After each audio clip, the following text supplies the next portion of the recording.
তোমাদেরকে বলেছিলাম মনে আছে, অনেক দিন পর পিকনিক করতে আসছি। আর পিকনিক করতে এসেছি ইকো পার্কে। আমি আর মা বাবি বাড়ি থেকেই সব খাবার দাবার নিয়ে এসেছি। চলো ছোট ছোট মুহূর্তগুলো তোমাদের সাথে শেয়ার করে নিই। দেখো কত বাজার বসেছে, মানে দোকানপাট বসেছে, টুপি বলো, মাফলার বলো, বাচ্চাদের খেলনা বলো, কি সুন্দর লাগছে দেখতে। প্রথমেই করোনা ভাইরাস দাদার সঙ্গে আমাদের দেখা হয়ে গেল। এরপর আমরা এন্ট্রি ফি দিয়ে ভেতরে ঢুকে গিয়ে প্রথমেই দেখতে পেলাম ইজিপ্ট, মানে হচ্ছে মিশর। এটা দারুণ লেগেছে আমার। কিন্তু সব থেকে ভালো লেগেছে আমার তাজমহলটা। তোমরা যারা যারা আগে ইকো পার্কে এসেছো কমেন্ট করতে আমাকে ভুলো না। আমি কিন্তু ফার্স্ট টাইম ইকো পার্কে আসলাম। এই যে ফ্রান্সের জর্ডান নাকি শহর, এই দেখো একটা বেকারিতে এসেছি। এখানকার কিন্তু ইকো পার্কের ভেতরেই দোকানটা, কত রকমের খাবার রয়েছে। এখান থেকে আমি ভেজ স্যান্ডউইচটা খেয়েছিলাম 60 টাকা দিয়ে।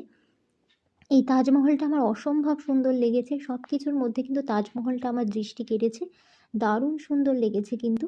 তো তোমাদের এই 7টা আশ্চর্যের মধ্যে কোনটা সব থেকে ভালো লাগে আমাকে কমেন্ট করতে ভুলো না। আর এই রকম ভিডিও পাওয়ার জন্য আমার চ্যানেলটা সাবস্ক্রাইব করে দিও, আর ভিডিওটাকে লাইক করে দিও। চলো এবার চীনের প্রাচীরে ওঠা যাক। দেখেছো কি সুন্দর লাগছে। আর এটা রোমের অ্যাম্পি থিয়েটার, যেখানে মানুষকে মৃত্যুদণ্ড দেওয়া হতো। এটা নিষ্ঠুর হলেও আমার মনে হয় এটা একটা ঐতিহাসিক একটা ঐতিহ্য রাখে। এই দেখো এর ভেতরে কিন্তু বাঘ সিংহও আছে। তো বাড়ির থেকে ফ্রুট কেক নিয়ে এসেছিলাম, যেটা বানিয়েছিলাম আমি বাড়িতেই। তোমাদের সাথে রেসিপিটা শেয়ার করেছি, সেটাই নিয়ে এসেছিলাম। আর উঠেছি দেখো ট্রি হাউসে ওপর থেকে। আমার কিন্তু বেশ ভয়ই লাগছিল, কিন্তু আমার মায়ের খুব ভালো লেগেছে এটা। আমি একটু ভীতু গোছে বলতে পারো।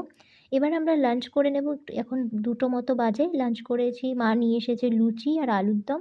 লাঞ্চটা তো দারুণ হয়েছে। একটু মিষ্টির অভাব ছিল, আসলে বাঙালি তো সবশেষে একটু মিষ্টি না হলে ঠিক জমে না, কিন্তু মিষ্টিটা পাইনি। তো এই যে এইখানে গাছপালাগুলো দেখতেই কিন্তু আমার খুব ভালো লাগে। দুর্গা মায়ের প্রাচীন মূর্তি দেখলাম। আর এটা হচ্ছে রেইন ফরেস্ট, এটা আমার সব থেকে ভালো লেগেছে, বিশ্বাস করো। আমার এরকম গাছপালা নিরিবিলি এলাকা আমার খুব ভালো লাগে। তো দেখো কতটা সুন্দর জায়গা। আর এটা হচ্ছে মার্কস গার্ডেন। আমি না সবগুলো দেখতেও পারিনি, আসলে অনেকটা এরিয়া নিয়ে তো, আর এখন অতটা হাঁটাও যায় না। এই যে চলে এসেছি বাটারফ্লাই গার্ডেনে, কিন্তু এটা আমাকে একটু হতাশ করেছে বলতে পারো, কারণ বাটারফ্লাই নেই বলতে গেলে। আর এই যে মার্কস গার্ডেনে বিভিন্ন ধরনের রাক্ষস কক্ষসের মুখোশ, দেখো কোলগেটের অ্যাড দিচ্ছে কি সুন্দর। আর ইনি কে আমি জানি না। শেষে চিপস দিয়ে, বিকেলবেলা চিপসটা খেয়ে আমরা বেরিয়ে পড়লাম হচ্ছে বাড়ির উদ্দেশ্যে।